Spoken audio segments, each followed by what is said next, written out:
ਕਾਲਾ ਧੂਆਂ ਲੋਕਾਂ ਦੀ ਜ਼ਿੰਦਗੀ ਤਬਾਹ ਕਰਦਾ ਪਿਆ ਹੈ।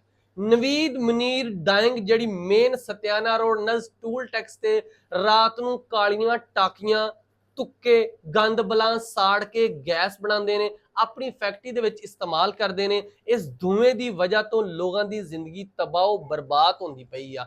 ਧੂਆਂ ਰਾਤ ਨੂੰ ਮੈਂ ਆਪਣੀਆਂ ਅੱਖਾਂ ਦੇ ਨਾਲ ਵੇਖਿਆ ਕਿ ਇੰਨਾ ਜ਼ਿਆਦਾ ਧੂਆਂ ਸੀਗਾ, ਹਰ ਪਾਸੇ ਧੂਆਂ ਛਾਇਆ ਹੋਇਆ ਸੀਗਾ।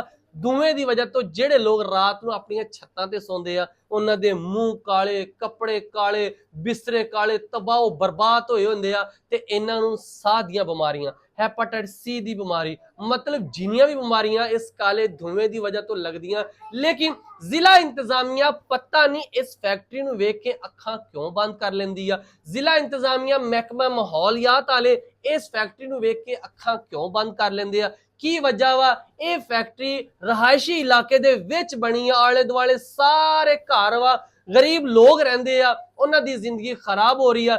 लेकिन इस फैक्ट्री के खिलाफ कोई भी कार्रवाई नहीं होंदी पई। साडा काम सी निशानदेही करना, असी निशानदेही कर दित्ती है। सरकार दा काम आ इहदे ते एक्शन लेना या ना लेना, लेकिन इन्हां दी वजह तो लोगों की जिंदगी तबाह होंदी पई, लोग बीमारियां च मुबतला हो रहे आ।